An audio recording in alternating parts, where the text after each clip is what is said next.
The air in the kitchen hung thick with the scent of burnt toast and unspoken lies, the kind that clung to your skin like damp fog.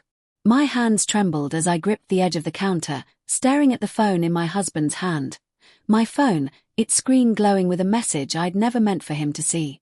"Who's Daniel?" Mark's voice was a blade, sharp and cold, slicing through 30 years of shared mornings. His eyes, once warm like cedarwood, now burned with a fury that made my chest ache.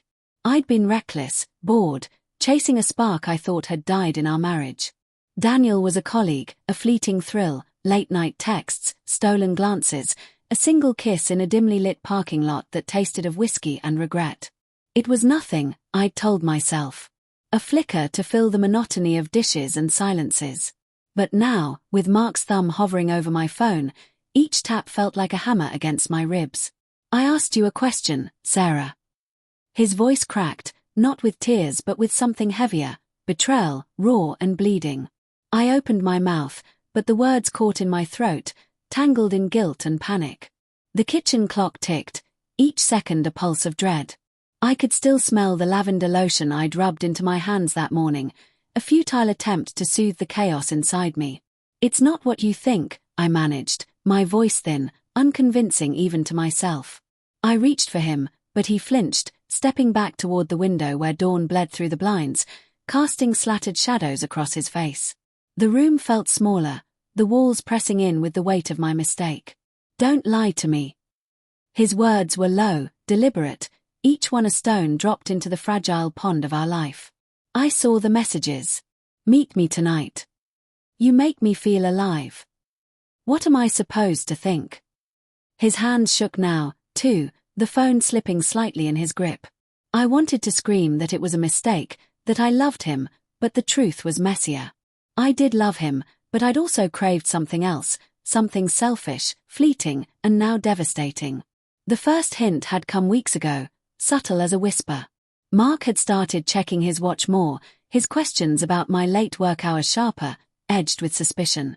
I'd brushed it off, told myself he was stressed, that I was imagining the distance in his eyes. But denial is a flimsy shield, and now it lay shattered. "How long, Sarah?" he asked, his voice softer now, almost pleading. "How long have you been lying?" I wanted to confess everything. The late-night chats, the rush of feeling wanted, the gnawing guilt that followed. But my tongue felt heavy, coated in shame. "It was just texts," I lied, my voice barely audible over the hum of the fridge. "Nothing happened." The words tasted sour, and I saw the disbelief flicker in his eyes, a spark of pain that cut deeper than anger. He set the phone down, deliberate, like a judge laying down a gavel. "I trusted you," he said, and the simplicity of it broke something inside me. 30 years, anniversaries, arguments, quiet nights with takeout and laughter, reduced to this moment, this fracture. The kitchen, once a haven of shared meals and secrets, now felt like a stage, the air electric with the tension of an unraveling truth. I stepped toward him, desperate to bridge the gap, but he turned away, his shoulders rigid. "Mark, please," I whispered, my voice cracking. "I didn't mean to hurt you." But even as I said it, I knew it wasn't enough. The truth wasn't just in the texts or the kiss, it was in the boredom, the restlessness, the part of me that had stopped choosing us. He faced me then, his eyes searching mine, and for a moment, I thought he might forgive me. But instead, he reached into his pocket and pulled out his own phone, its screen illuminating his face with a cold glow. "You're not the only one who's been keeping secrets," he said, his voice steady now, a quiet storm. My heart stuttered as he turned the screen toward me, revealing a photo, a woman's face, smiling, her hand resting on his. The room spun, the floor tilting beneath me.